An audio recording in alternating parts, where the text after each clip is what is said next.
Ang kwentong ito ay hango sa totoong buhay.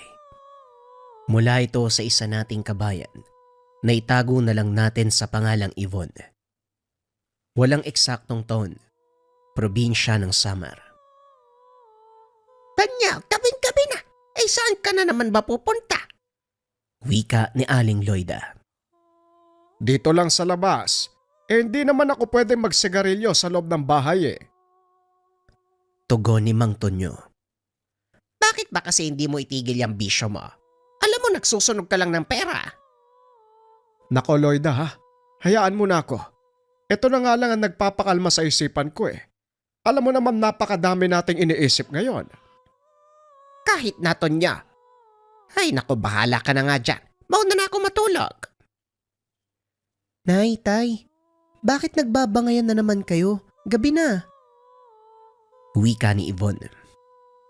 Nako anak, wala ito. Pasensya na kung nagising ka namin. Eto kasi tatay mo. Ayaw tigilan ng paninigarilya. Wala namang naitutulong na maganda sa kalusugan. Nay, noon pa naman yan, di ba? Hindi kayo nasanay.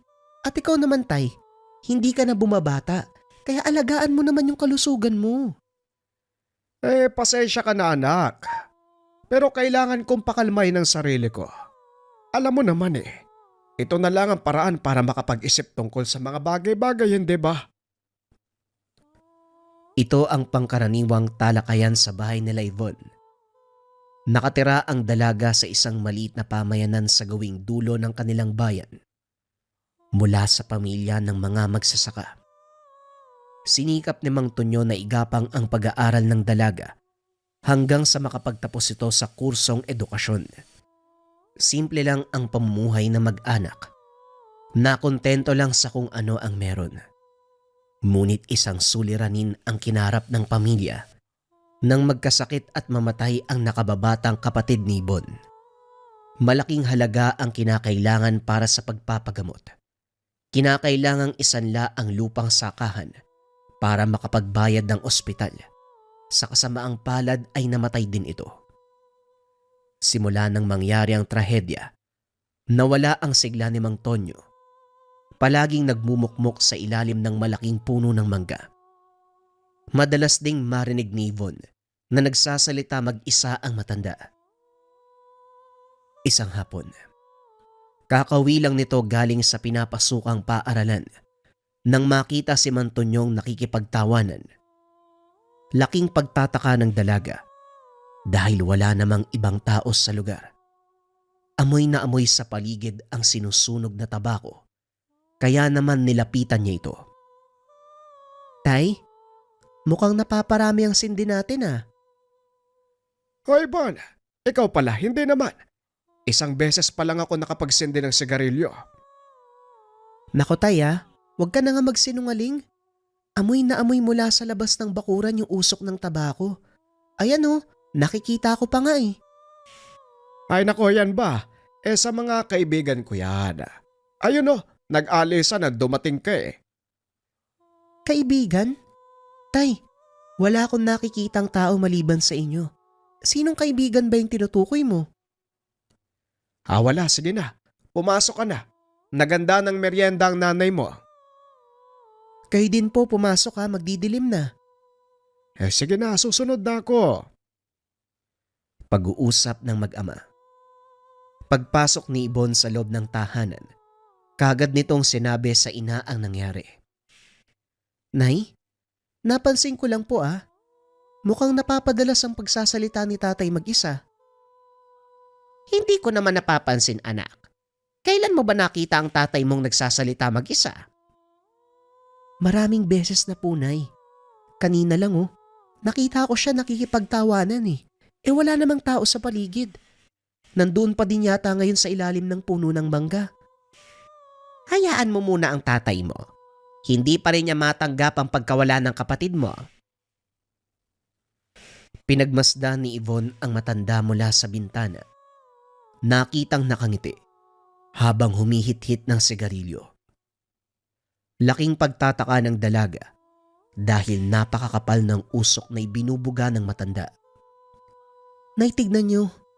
Yung binubugang usok ni tatay ang kapal. Ano bang sinasabi mo? Aba, oo nga oh. Sandali nga. Namimihasa na tong si Tonya. Dali-daling lumabas ang ginang sa tahanan na may dalang walis. Pipigilan pa sana ni Yvonne ang ina. Ngunit napakabilis nitong tumakbo.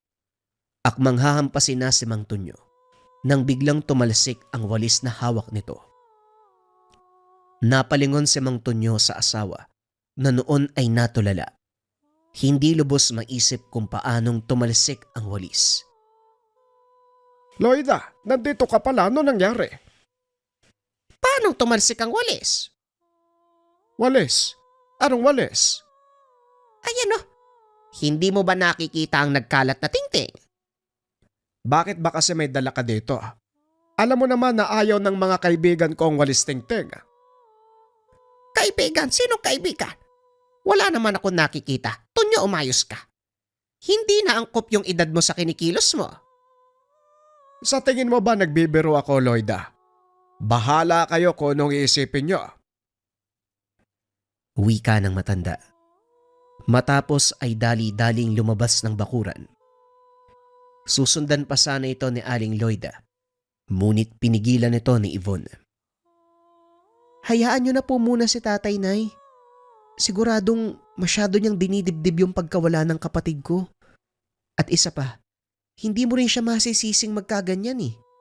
Nakasanla pa rin yung lupa natin sa bangko. Ang totoo, anak, naaawa ko sa tatay mo. Hindi naman siya dating ganyan. Hindi kaya, Nay, totoo yung sinasabi niya? Ang alin? Yung mga hindi natin nakikita. Opo. Bakit hindi natin ilapit sa albularyo o espiritista? Mukhang magsasayang lang tayo ng oras, Ibon. Pero kung yan ang gusto mo, wala namang masama. Nang hapong iyon, pinuntahan ni Aling Loida ang kakilalang manggagamot sa kanilang baryo. Saan nyo madalas makita si Tonyo na may kausap? Diyan po sa puno ng mangga, Manong Gudoy. Tumingala ang manggagamot. Sinuri ang puno. Napatingin kay Aling Loida. May malakas na presensya akong nararamdaman sa punong ito. Pero hindi naman mapanganib. Mukhang walang dalang problema ang sinasabi niyong kaibigan ni Tonyo. Eh kung ganon, totoo pong may hindi nakikitang kaibigan ng asawa ko. Oo, Loida. Pero hindi ko matukoy kung anong uri ng nilalangan na ninirahan dito. Ang maipapayo ko lang, irespeto natin ang kanilang dome o teritoryo. Sige na, Loida. Magpapaalam na ako. Sandali lang po. Paano nagkaroon ng mga hindi nakikitang kaibigan si tatay? Wala naman siyang lahing albularyo. Hindi kailangang may lahing albularyo o may kakayahan ka upang magkaroon ng mga kaibigang elemento. Sapat na ang kabutihan ng iyong kalooban para pagkatiwalaan ka ng mga nilalang na hindi nakikita. Pwede po ba silang paalisin? Pwede nating gawin yon, pero gaya ng sinabi ko, wala namang dalang panganib ang mga nilalang sa inyo, kaya wala akong nakikitang dahilan para palayasin sila. Palayasin? Sinong papalayasin nyo? Mang Gudoy, ano ginagawa mo dito? Nagulat si Aling Loida nang biglang dumating si Mang Tonyo. Ay Tonyo, mabuti naman at umuwi ka na. Pinatawag ko si Mang Gudoy para siguraduhin kung totoo ang hinala namin. O ngayon naniniwala na kayo? Hindi ako nasisiraan ng ulo, Loida. Nariyan ang mga kaibigan ko sa puno. Tirahan nila ang lugar na ito at wala kayong karapatan na palayasin sila sa sariling tahanan. Yan din ang sinabi ko sa asawa mo, Tonyo. Wala akong nakikitang dahilan para palayasin ang mga nilalang na nakatira sa punong yan. Subukan nyo lang silang galawin. Ako ang makakalaban nyo. Nagulat si Aling Loida sa naging asal ni Mang Tonyo. Noon niya lang nakitang gano'n ang asawa. Kumalma ka, Tonyo. Walang gagalaw sa mga kaibigan mo. Halika na. Pumasok na muna tayo sa bahay. Hindi ako aalis dito, lalo na't may nararamdaman akong banta. Sige na, alis na ako, Loida. Huwag kang mag-alala. Hindi ko gagalawin ang mga kaibigan mo. Nanatili si Tonyo sa puno ng mangga hanggang sa umalis si Mang Godoy. Ano bang nangyayari sa tatay mo, Ibon? Hindi ko na siya maintindihan. Ganon din po ko, Nay eh. Pero hayaan po muna natin si tatay. Siguro, kailangan niya lang ng kaunting espasyo.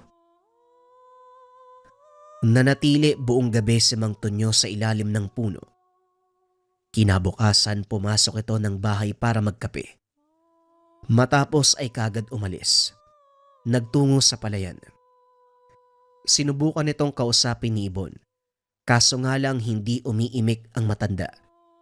Kaya nagbakasakali ang dalaga na humingi ng payo kay Mang Godoy. Bakit hindi mo subukang kausapin ang mga kaibigan ng iyong ama? Baka sakaling makatulong sila. Paano ko po gagawin yun? Wala naman po kong alam sa mga ganyan. Batay sa obserbasyon mo, ano ba ang karaniwang ginagawa ng tatay mo sa tuwing makikipag-usap sa mga kaibigan niya? Ang natatandaan ko lang, nagsisindi siya ng sigarilyo eh. O hindi kaya naman nilukot na tabako. Subukan mong gayahin yon. Pwede ka rin magdala ng alak at matatamis sa pagkain. Sige po, susubukan ko po yung mga sinabi niyo. Matapos makipag-usap, dali-daling umuwi ang dalaga. Dumaan ito sa tindahan upang bumili ng mga kakailanganin sa gagawing pakikipag-usap. Saktong pagdating ng dalaga ay wala pa si Mang Tonyo. Ayon sa ina, nagpunta ito sa kanyang kapatid sa kabilang ibayo kaya maaaring kinabukasan na ang uwi nito. Kinuha ni Yvonne ang pagkakataon upang isagawa ang pakikipag-usap sa mga hindi nakikitang kaibigan ng ama. Naupo ito sa ilalim ng puno ng mangga. Nagsindi ng ilang perasong nilukot na tabako. Naglagay ng alak sa baso. Hindi ko alam kung paano magsisimula. Pero gusto ko sana kayong makausap. Kung maaari sana, magpakita kayo. Unti-unti na kasing nag-iiba yung ugali ng tatay ko eh. Alam kong nandyan kayo. Ngayon ko kailangan ng tulong nyo. Ilang minutong nanatili si Ibon sa ilalim ng puno hanggang sa hindi nito namalayan. Nakatulog ang dalaga. Nagising na lang ito nang marinig ang kalansing ng baso. Pagdilat niya, nakita niya ang malaki at maitim na kamay. Hawak nito ang bote ng alak habang nagbubuhos sa baso. Simpleng tao lang ang iyong ama. Mabait at mahilig tumawa. Kung ako ang tatanungin, wala akong nakikitang masama sa ginagawa niya. Ikaw ba ang kaibigan ng tatay ko? Meron ka pa bang ibang inaasahan? Wala naman. Pero gusto ko lang malaman. Paano ba kayo naging magkaibigan ng tatay ko? Humithit ng tabako ang kapre at nagbuga ng usok paitaas. Nakaramdam ng takot si Ibon. Ngunit mas nangibabaw ang kagustuhan na malaman ang lahat ng tungkol sa ama. Nasabi ko na, mabuting tao ang iyong ama. Hindi mahirap pakisamahan, kaya mabilis niyang nakuha ang tiwala naming mga kapre. Totoo ang sinabi mo. Mabait nga ang tatay ko eh. Inakala namin dati na nasisiraan na siya ng bait. Dahil nagsasalita, tumatawa ng mag-isa. Teka, nasan ako? Nandito ka sa loob ng tahanan ko. Hindi ako pwedeng magpakita sa iyo sa mundo ng mga tao dahil maaaring matunugan ng ibang elemento at mapahamak kung sino mang malapit na tao. Anong layunin ni tatay? Bakit siya nakipagkaibigan sa inyo? Kailangan ba ng layunin o dahilan? Kaming mga elemento, may malakas na pakiramdam Alam namin kung totoo ang nararamdaman ng isang tao at wala kong nakikita na pagkukunwari sa iyong ama. Nang mga panong iyon, nasa kalagitnaan ng pagdadalamhati ang iyong ama. Yun yung pagkamatay ng kapatid ko eh. Ibig sabihin, naging kaibigan niyo si tatay? Nang mamatay yung kapatid ko? Tama ka. Kinakailangan niya ng karamay at hindi siya maunawaan ng mga taong nasa paligid. Matinding kalungkutan ang nagbukas sa kanyang kakayahan para makipag-usap sa amin. Pasensya na kung naistorbo ko yung pananahimik niyo. Gusto ko lang makasiguro eh, na magiging maayos ang tatay ko. Wala kang dapat ipag-alala. Kaibigan ko si Tonyo at handa akong gawin ang lahat para makatulong. Bukas makalawa, hukayin mo ang bahaging pinagtapunan ko ng alak. Matapos magsalita, nawala ang kapre kasabay ng paglaho ng usok ng tabako. Nagising ang dalaga. Nakita ang natapong bote ng alak. Kumuha ito ng patpat at nilagyan ng marka. Dali-daling pumasok ang dalaga, ngunit hindi nito sinabi sa ina ang nangyari. Pero sa kaloob-looban ni Ibon, alam niyang nasa mabuting kamay si Mang Tonyo. Kinabukasan, maagang nagising si Yvonne upang sundin ang sinabi ng kapre. Hinanap ng dalaga ang pala at dali-daling nagtungo sa puno ng mangga upang hukayin ang bahagi ng lupa na tinapunan ng alak. Nagtaka si Aling Loida kung ano ang ginagawa ng dalaga kaya pinunta niya ito. Patuloy sa pag-uukay si Yvonne hanggang sa matamaan ng pala ang isang matigas na bagay. Inalis niya ang lupa. Nakita ang isang maliit na kahon na gawa sa kahoy. Nagtago si Aling Loida sa likod ng puno at patuloy na inoobserbahan ang ginagawa ng anak. Nanlaki ang mga mata nang makita kung ano ang hawak ni Yvonne. Maging ang dalaga ay hindi makapaniwala ng buksan ng kahon. Punong-puno ito ng maliliit na butil ng ginto. Napatakip ng bunganga si Aling Loida. Hindi naman mapigilan ni Yvonne ang sarili. Napasigaw ito sa sobrang saya. Salamat. Salamat sa inyo mga kaibigan. Malaking tulong to sa wakas. Mababawi na ni tatay ang kanyang lupa. Sa kaloob-looban ni Aling Loida, nagpapasalamat din ito kung sinong nilalang ang nagbigay sa kanila ng ganong kalaking kayamanan. Maya-maya ay dumating si Mang Tonyo. Nakita nitong nakaluhod ang dalaga sa ilalim ng puno ng mangga. Punong-puno ng lupa ang damit, habang yakap ang maliit na kahon na nakuha sa hukay. Ibon anak, anong ginagawa mo dyan? At saka bakit ka naghukay sa paanan ng puno? Alam ko na po kung sinong kaibigan nyo, tay. Eto, tanggapin nyo. Regalo nila.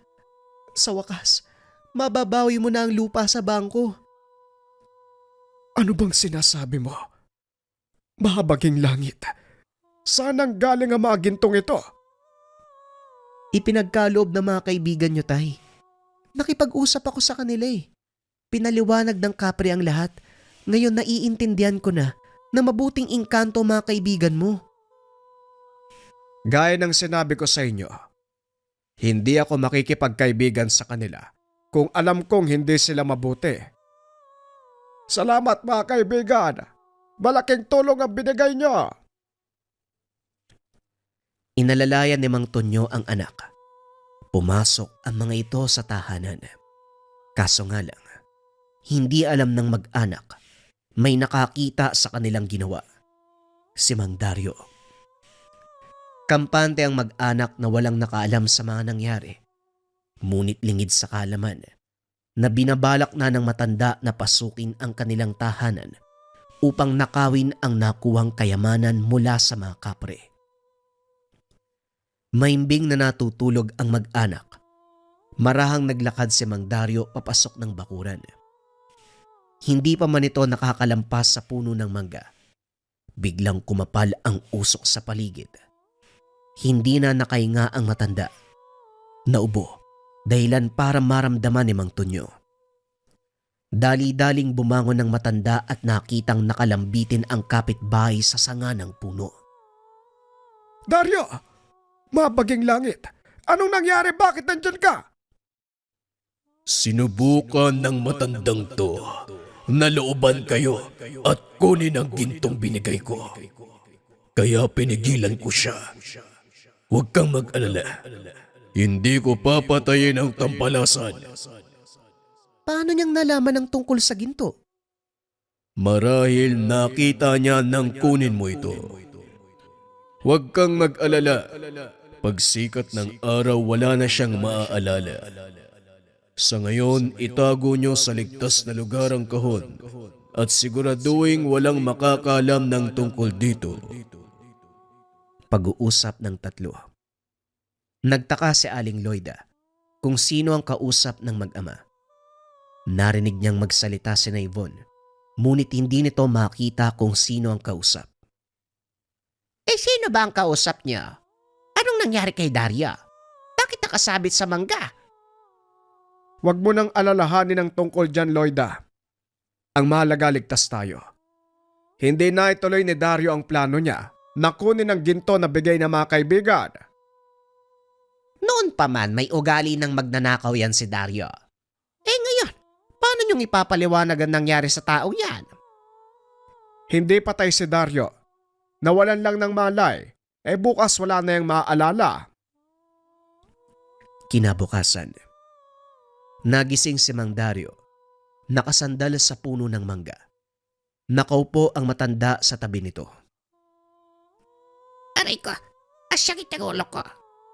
Teka, mukhang napasobra yata yung inom ko kagabi. Maligbakuran ang napasukan ko. Mukha nga. Sa susunod kapag nalasing ka, huwag mo nang piliting umuwi. Hala, tumayo ka. Ihahatid kita sa inyo. Matapos ang kaganapang iyon, minabuti ng mag-anak na ipagbili ang mga ginto. Ideposito ang pera sa bangko. Binawi din ni Mang Tonyo ang lupa mula sa pagkakasanla. Pinagawa din ng matanda ang kanilang tahanan. Nakabili ng mga gamit sa pagsasaka. Gamit ang kinitang pera mula sa binigay ng mga kapre. Bagay na labis na ipinagtaka ng mga kapitbahay. Biglang nagbago ang buhay ng mag-anak. Alam ng mga ito na si Yvonne lang ang nagtatrabaho at hindi ganon kalaki ang sinasahod ng dalaga para makabili ng mga materyales na panggawa ng tahanan at ng mga kagamitan sa pagsasaka. Dahil dito, marami ang naging interesado, pilit na nakikipagkaibigan kay Mang Tonyo upang malaman kung saan nanggaling ang perang pinaayos nila ng tahanan. At para sa kaligtasan ng mag-anak, umiwas ang mga ito. Inakala ni Yvonne, huli na ang nangyari kay Mang Dario. Kaso nga lang ang mga sumunod na araw. Habang naglalakad pauwi, hinarang siya ng mga kalalakihang nakasuot ng maskara. Binalot ng itim na tela ang ulo ni Yvonne at dinala kung saan. Siguradong magsisisi kayo sa ginawa niyo. Tumahimik ka. Hindi ako makapagsulat ng maayos. Kailangan detalyado ang lahat ng sasabihin ko sa mga magulang mo. Pag nagkataon, malaking perang makukuha namin ng mga kasama ko. Nagsasayang lang kayo ng lakas. Kung ako sa inyo, pakawalan niyo na ako bago pa mauli ang lahat. Bakit? Anong gagawin mo? Hindi ako, kung hindi ang mga kaibigan ko. Kaibigan. Halos iniiwasan niyo lahat ng tao. Sinong tinutukoy mo? Hindi naman tao ang sinasabi kong kaibigan. Matapos magsalita ng dalaga, biglang tumilapon ang lalaki. Tumama sa pader. Natanggal ang suot na maskara, dahilan para makilala siya ng dalaga. Bingo! Hindi ba sinabi ko sa'yo na magsisisi ka? Pakawalan mo ko bago pa mauli ang lahat. Dahan-dahang tumayo si Bingo. Hinanap kung sino ang humambalos sa kanya. Sinong nandyan? Magpakita ka! Hindi magpapakita sa'yo ang kaibigan ko. Mapapahamak lang kayo. Biglang hinawakan ng isa sa mga kasamaan ni Bingo ang dalaga. Tinutukan ng patalim sa leg. Sabihan mo ang kaibigan mong magpakita. Kung ayaw mong gilitan ka ng leeg ng kasama ko. Sigurado ka ba? Huwag mo akong kutsain. Hindi ako nagbibiro. Kaibigan, magpakita ka daw sa kanila. Matapos sabihin ng dalaga ang mga kataga, biglang kumapal ang usok sa paligid. Humalimuyak ang samyo na nasusunog na tabako. Nandito na siya. Biglang humagi si Bingo. At sa pagkakataong iyon, hindi na siya nakatayo. Tuluyang nawala ng malay. Akmang tatakbo na palabas ang mga kasama, biglang may humarang na malaking muka sa pintuan. Nanlilisik ang mga mata. Napasigaw ang mga kalalakihan at muling pumasok sa loob ng gusali. Naiisa sa lawalang mga ito. Sa sobrang takot ay kapwa napaluhod. Humingi ng kapatawaran. Ngunit hindi ito pinalagpas ng kapre. Biglang napuno ng usok ang silid, dahilan para mawalan ng hangin at tuluyang mamatay ang mga kalalakihang dumukot kay Yvonne. Kusang kumalas ang tali sa paa at kamay ng dalaga. Dali-daling tumakbo palayo sa lugar. Tahakin mo ang daan na ito para makarating sa kalsada. Mula doon, makakauwi ka sa tahanan niyo. Wika ng kapre. Matapos ay naglaho ito. Sinunod ng dalaga ang sinabi ng nilalang. Ilang minuto ay nakarating na sa bahay. Saan ka ba nanggaling, anak? Nag-alala kami ng nanay mo. Hindi na po mahalaga yun, Tay. Ang importante nakauwi ako ng ligtas. Tinulungan po ko ng kaibigan niyo. Minabuti ng dalaga. Huwag ipaalam sa mga magulang ang nangyari. Dahil mag-aalala ang mga ito. Lumipas sa mga araw, unti-unting nawala ang kuryosidad ng mga tao. Wala nang nagtatanong sa kanila o umaaligid na usap-usapan tungkol sa bilang ng pagyaman. Sa paglipas sa mga taon, namuhay ng payapa ang mag-anak. Nakahinga ng maluwag si Yvonne dahil unti-unting nagbalik sa dati ang lahat, maging ang sigla ng kanyang ama. Nahinto na ang matanda sa bisyo at lalong bumuti ang kalusugan. Habang tumatagal, lalong nagiging maalwan ang pamumuhay ng mag-anak nang dahil na din sa pagsisikap ng dalawang matanda at sa tulong ito ni Yvonne. Nagawa nilang makapagtayo ng arosera at kalaunan ay kinilala silang pinakamayaman sa lugar. Bagaman marami ang nagtataka, hindi na nag-abala ang mga ito na usisain ang buhay ng mag-anak. Maraming taon pa ang lumipas. Nagkaroon ng sariling pamilya si Yvonne. Pinili nitong magbukod, ngunit paminsan ay dumadalaw pa rin sa mga magulang.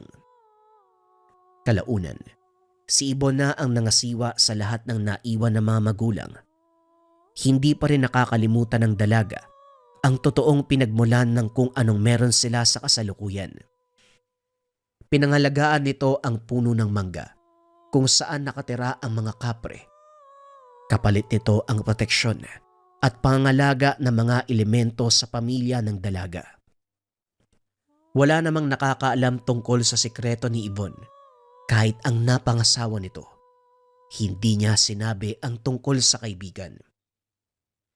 Kaya nagtataka ang Ginoo kung bakit patuloy niyang pinangangalagaan ang puno ng mangga. Ang tanging sagot lang ng dalaga, ito lang ang naiwang alaala ng mga magulang. Wala ring nakakalam kung saan inilibing ang bangkay ng mag-asawang Loida at Tonyo.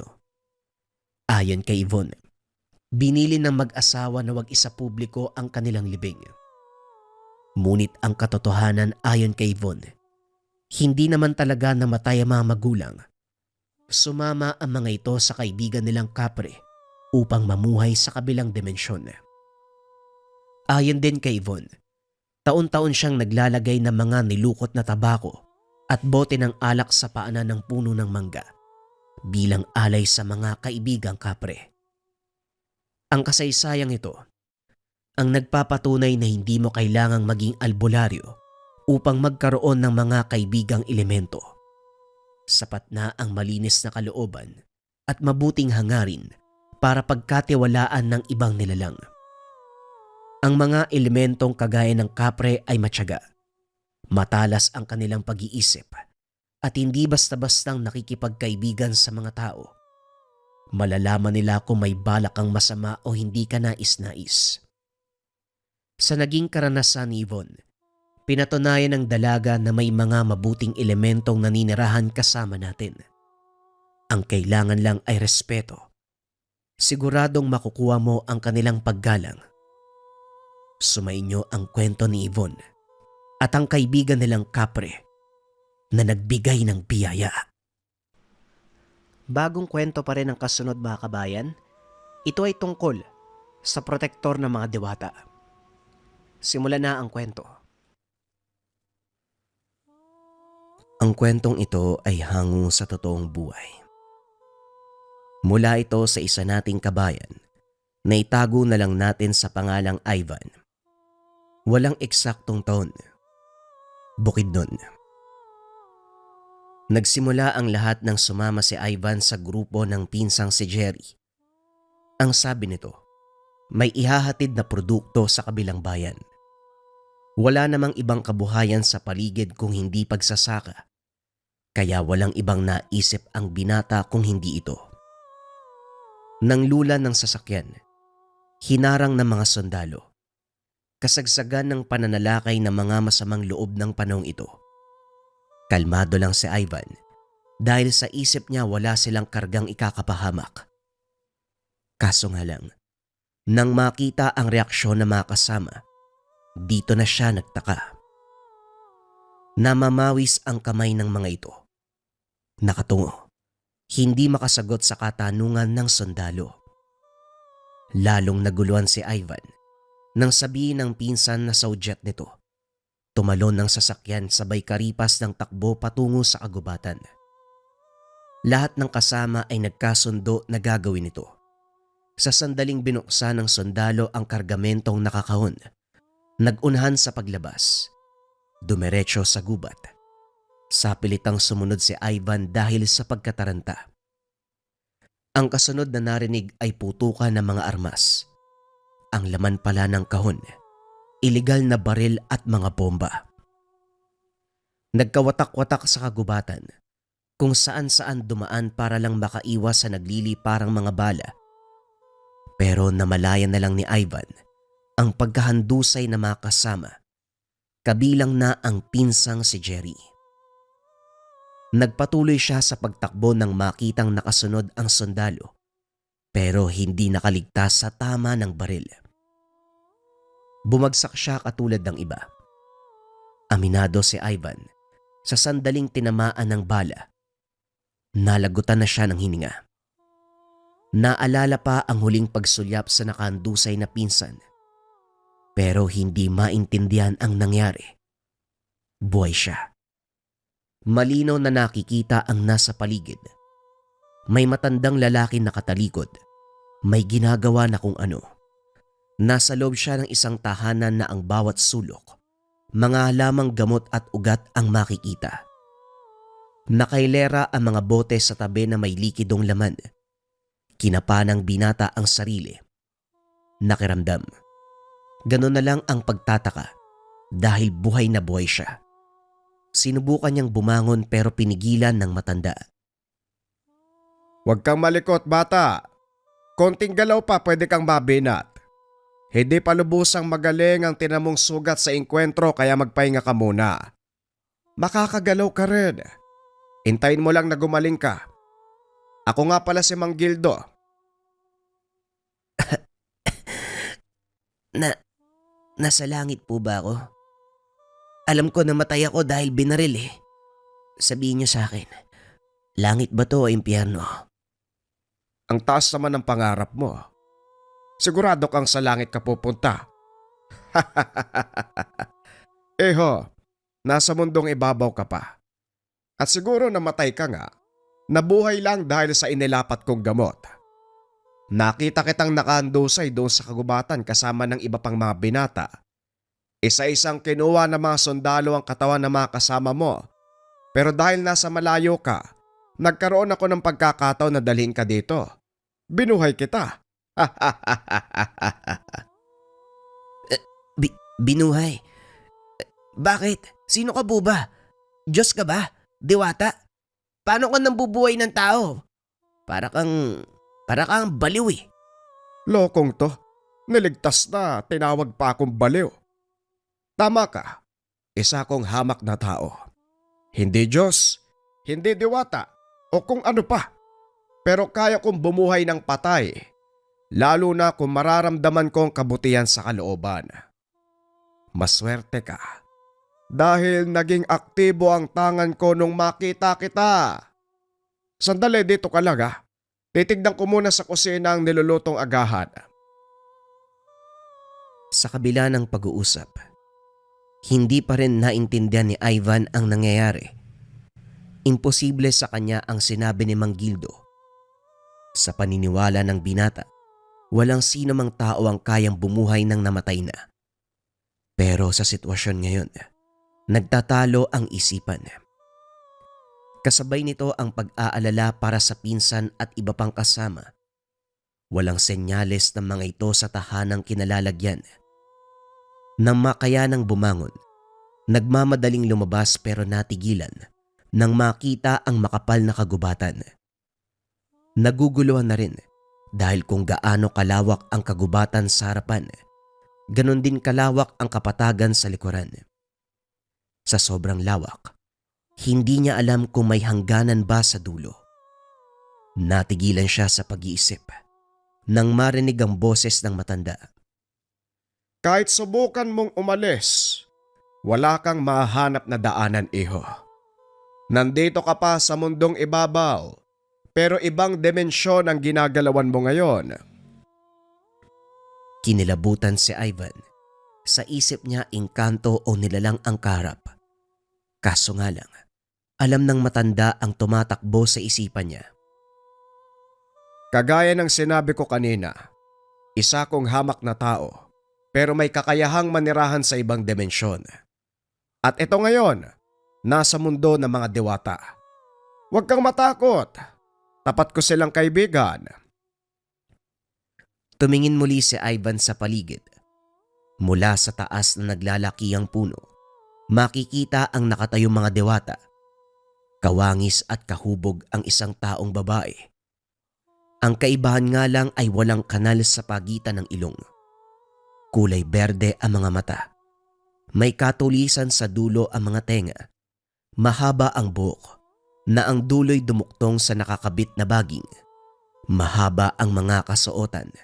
Mahaba din ang mga daliri. Ang tabas ng bibig ay aabot sa magkabilang tenga. Matutulis ang mga ngipin.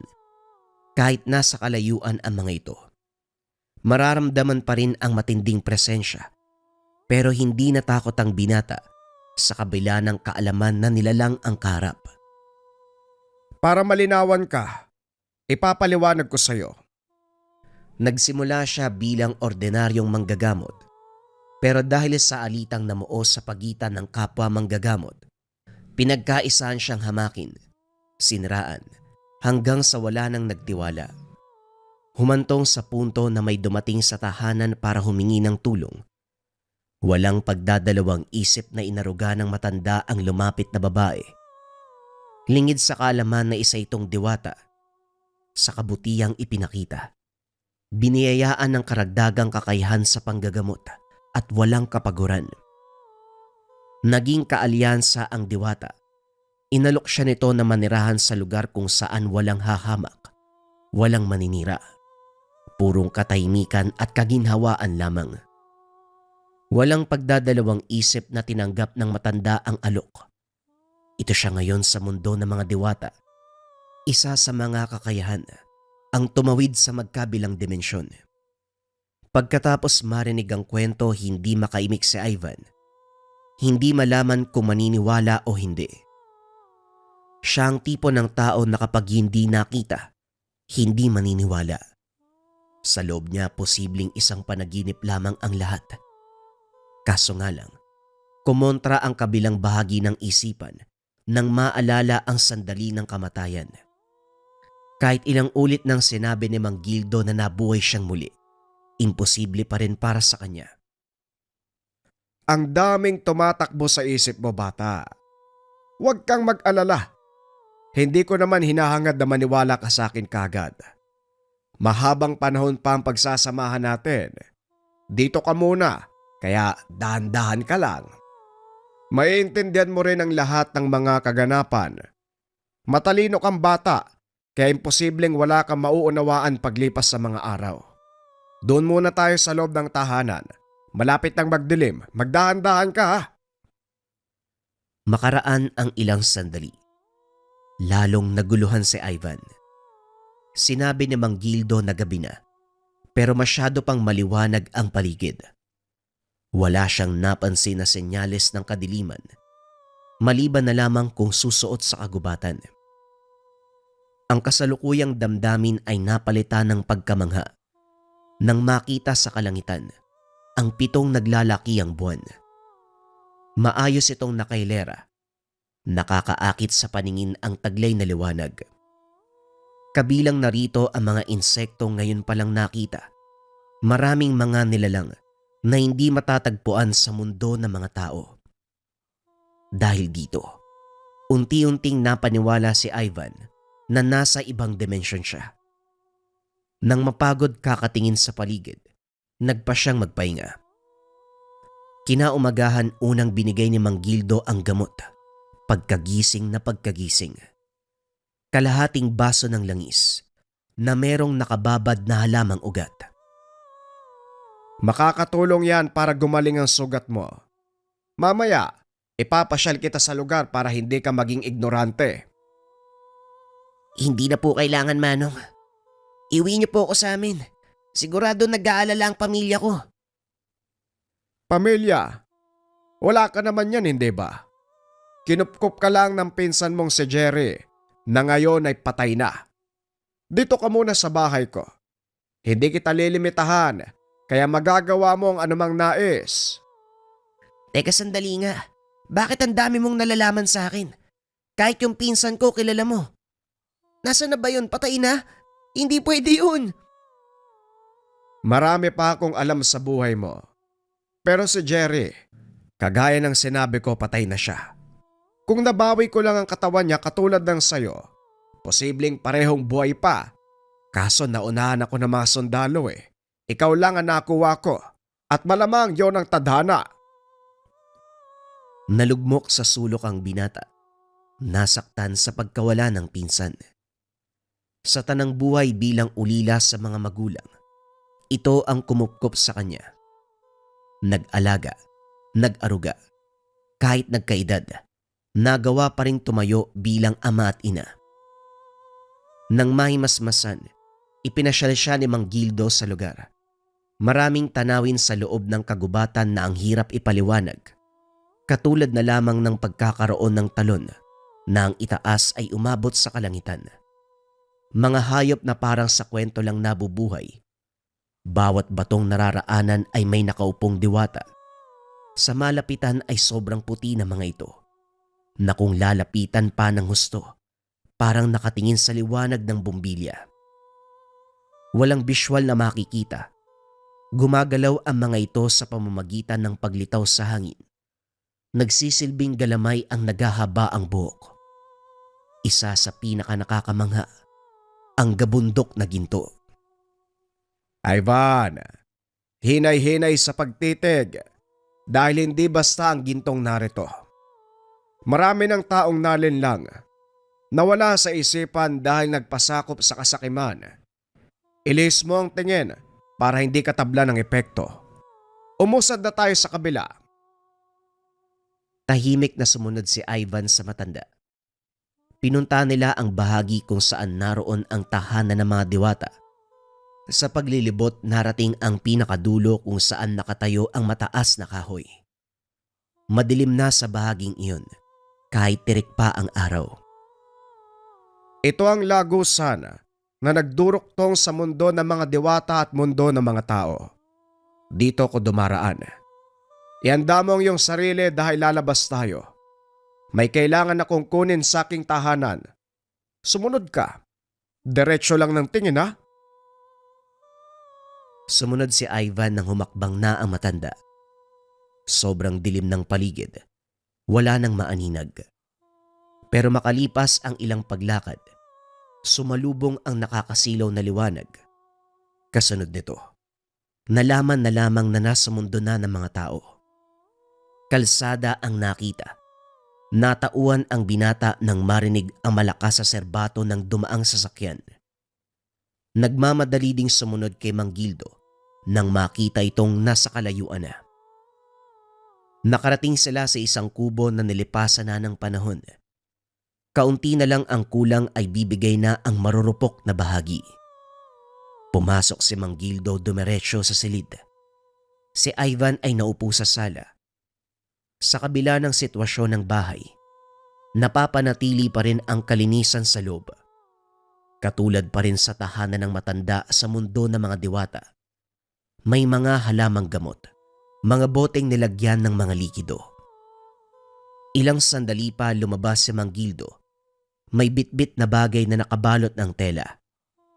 Binuksan ito sa harapan ng binata at bumungad ang isang balisong. Maliit na uri ng patalim, pero kakaiba ang hawak ng matanda. Mararamdaman ng malakas na enerhiya na dumadaloy dito. Manong, ngayong nandito na ako sa mundo ng mga tao, pwede na ba akong umuwi sa amin? Napatitig sa kanya ang matanda. Hindi inasahan na ganon ang sasabihin. Ilang sandali itong natahimik. Walang problema. Sige, pwede kang umuwi. Pero kung sakaling magkaaberya sa daan, bumalik ka dito. Hindi sinagot ni Ivan ang matanda. Tumatakbong binaybay ang daan pauwi. Nakangiting binuksan ang tahanan pero wala ni isang naabutan sa loob. Dito bumalik sa alaala ang kinasangkotang inkwentro laban sa mga sundalo.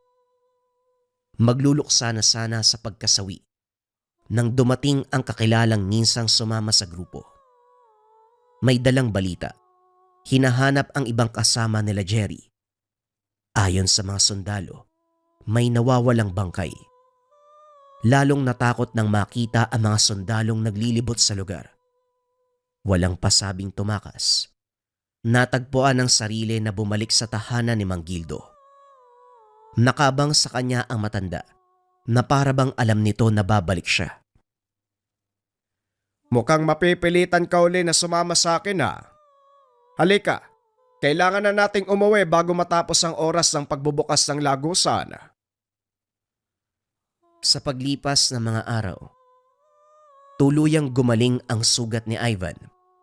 Maging ang peklat ay walang naiwan. Paulit-ulit siyang pinapainom ni Mang Gildo ng langis na binabara ng ugat. Nang tumagal, kusang nagtanong ang binata kung ano ito. Ugat ng kugon, pero hindi basta-bastang ugat. Isa itong mutya na may kakayahang magbigay ng pambihirang lakas sa taong makakainom ng binabarang langis. Ito rin ang ginamit ko para muli kang mabuhay. Marami pang sinabi ang matanda. Pero ang tumatak kay Ivan, ang binanggit na magkakaroon ng pambihirang kakayahan, ang taong makakainom ng binabarang langis. Sa katunayan matapos ang ilang araw ng pag-inom, unti-unting napansin ang pagbabago sa sarili.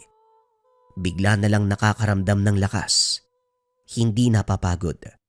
At higit sa lahat, tumatalas ang paningin at pandama.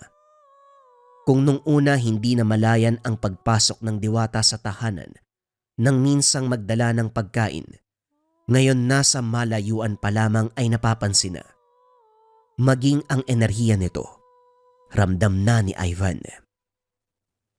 Ano po ba ang mangyayari sa taong... may masama po bang epekto ang pag-inom niyan? Bakit parang kinakabahan ka? Wala kang dapat ipag-alala, Ivan. Ang mutyang ito, marunong umalaga ng tao, lalo na kung maibigan.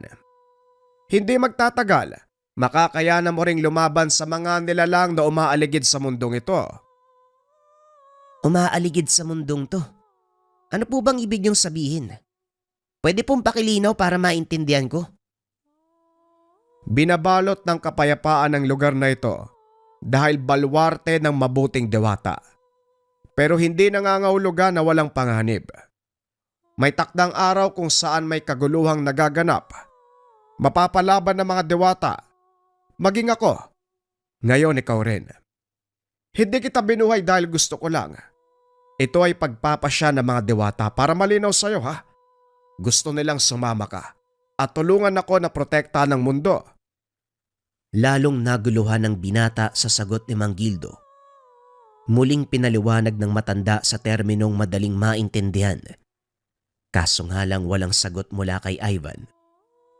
Sa dami ng nangyari mula sa pagkabuhay sa kamatayan, sa mundong kasalukuyang ginagalawan, at sa binanggit ng matanda tungkol sa pagpili ng mga diwata upang maging protektor, umurong ang isipan. Nalinawan lang si Ivan nang dumating ang takdang araw kung saan may paglusob na naganap. Tahimik ang gabi ng mga sandaling ito, pero binulabog ng nakakabinging tunog. Ingay na nagmula sa sabayang pag-atungal ng mababangis na hayop. Alisto ang mga diwata, kanya-kanya sa pagtago. Ilang minuto pa ang dumaan. Nawasak ang pananggalang sa kanginan. Lumitaw ang mga engkantado. Katulad pa rin ang itsura sa mga diwata, pero ang naiiba. Itim ang kulay ng katawan. Namumula ang nanlilisik na mga mata. Nakasakay ang mga ito sa mga kabayo na kalansay. Ivan, ito na ang sinasabi ko sa'yo. Oras na para tumulong ka. Ibalik mo ang kabutihang ginawa para sa'yo. Hinagis nito ang uri ng patalim. Pagkatapos ay basta na lamang siya itinulak palabas.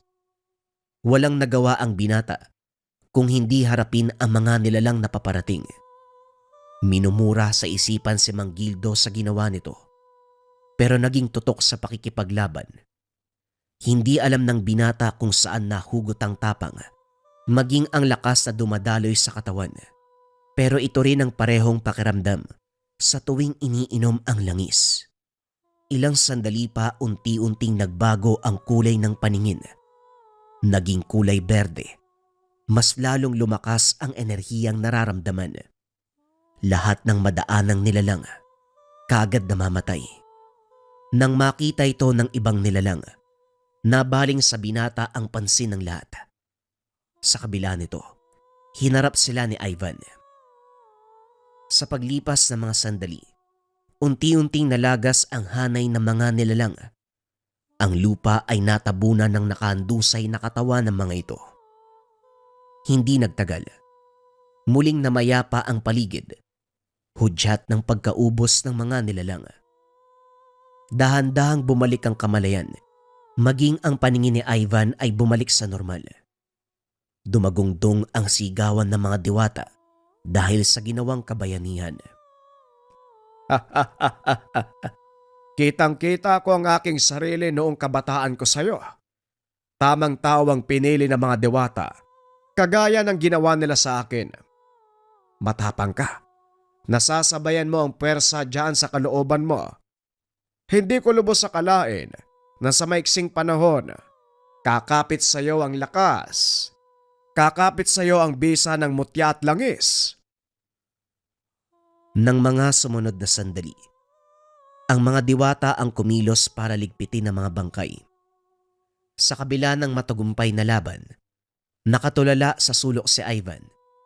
Hindi pa lubos maunawaan ang mga nangyari. Naintindihan niya ang parteng binuhay siya ng diwata at ni Mang Gildo upang gampanan ang pagiging protektor. Pero ang tanong, bakit siya ang nakatadhana? Lumapit ang matanda nang mabasa ang isipan. Dahil mas lamang ang kabutihan sa puso mo, iho. Sa isip, sa puso, maging sa espiritual na aspeto. Mahusay pumili ang mga diwata, kaya nung sinabi nilang sunduin kita sa kagubatan, walang pagdadalawang isip akong pumunta. Binuhay kita ng naaayon sa kanilang basbas at mutya ng kugon. Ngayon taglay mo na rin ang pambihirang kakayahan na kayang talunin ng kasamaan ng mga inkantado. Ganap ka ng protektor, Ivan. Walang ibang hiling ang mga diwata kung hindi protektahan mo sila sa oras ng paglusob ng mga kalaban. Kapalit nito, sila na ang bahala sa'yo. Ano man ang naisin mo ibibigay nila. Kung ganun, paano kung hilingin ko na buhay nila yung pinsan ko? Kaya ba nila? Iho, ilang araw na ang lumipas ng kamatayan ng pinsan mo. Wala nang pag-asang mabuhay. Teka, ilang araw na ba yung lumipas? Bakit ang bilis ng takbo ng panahon dito? Parang ilang araw pa lang ah. Pero maibaho ako. Bakit ba kailangan ng protektor ng mga diwata? Meron naman silang kakayanan. Binuhay pa ako, namatay na. Tapos uutusan lang pala. Mga kauri naman nila yung lumusob eh. Bakit sila natatakot? Pareho naman nagtataglay ng lakas eh. Madaya din ho kayo. Hindi kita nakitang lumaban ah. Nagtago ka yata eh. Oy iho, hindi ako nagtago. Sinara ko yung lagusan na binuksan ng mga inkantado para mapigilan yung pagpasok ng marami pa. Pagbalik ko, tinapos mo na ang laban eh, kaya ano pang magagawa ko? Kung ang mga diwata ang pag-uusapan, tama ka. May kapangyarihan sila na kapantay ng mga lumusob. Pero dahil purong kasamaan ang meron sa mga lumusob, mas mabilis silang magparami. Mas marami ang bilang nila na kayang wasakin ang mundong ito. Bagay na hindi kayang pigilan ng mga diwata lamang. Kaya kinakailangan ng tulong ng mortal. Matanong ko lang ho, gaano na kayo katagal dito? Hindi ko na matandaan eh. Tignan mo na lang siguro sa itsura ko. Kahit kulubot da, malakas pa rin. Nagpatuloy ang buhay ni Ivan sa mundo ng mga diwata. Kahit may katagalan na sa lugar, hindi niya kinakausap ang mga ito. Naririnig niyang nag-uusap, nagkakantahan, pero mailap sa tao. Ang sabi ni Mang Gildo, hindi sila katulad ng mga inkantong nababalita sa mundong ibabaw. Tahimik lamang ang mga ito.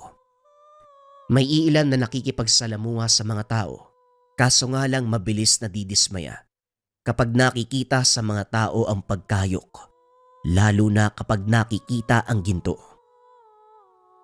Lumipas ang taon, muli na namang naganda para sa paglusob na paparating. Nasanay na si Ivan sa galaw ng mundo, kung kaya't hindi na nag-intay ng hudyat ni Mang Gildo. Sa puntong ito, iba't ibang uri na ng armas ang gamit ni Ivan. Merong kapirasong baging na ibinigay ang diwata. Sa bawat pagkumpas ng baging, maraming elemento at nilalang ang namamatay. Parehong sitwasyon ang nangyari. Si Ivan ang humaharap, samantalang si Mang Gildo ang nag-aasikaso sa pagsara ng lagusan. Malakas ang mga nilalang, pero walang binatbat sa puwersang pinagsama ng kapangyarihan ng diwata at mutya ng kugon na nananalaytay sa ugat ng binata. Idagdag mo pa ang bagong sandata. Madaling natapos ang labanan. Kagaya ng nangyari noon, ang diwata ang nagligpit sa mga bangkay. Matapos ng digmaang iyon, bumalik si Ivan sa mundong ibabaw. Marami pa ang mga sundalong naglilibot sa lugar, pero hindi na siya nakikilala ng mga ito. Kahit wala na si Jerry, nanatili pa rin ang tahanan. Maayos ang mga kagamitan. May mga alagang hayop na para bang may kung sinong nag-aalaga dito. Alam ni Ivan sa kanyang sarili, ang mga nilalang ang nag-aasikaso sa naiwang lugar. Hindi naglaon nagkapamilya si Ivan, gayon pa man nanatili ang pagiging protektor. pumupunta siya sa oras ng panganib.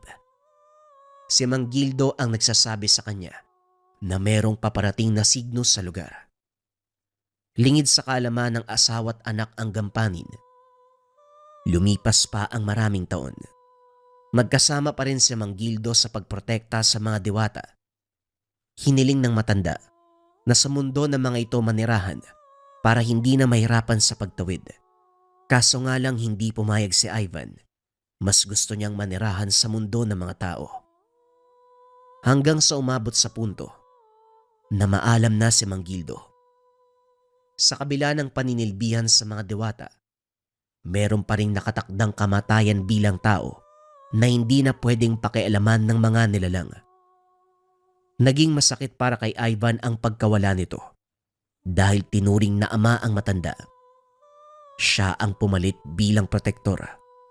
Ginampanan ng tungkulin. Alam niya rin sa kanyang sarili na darating ang panahon. Merong papalit sa kanya bilang protektor ng mga diwata.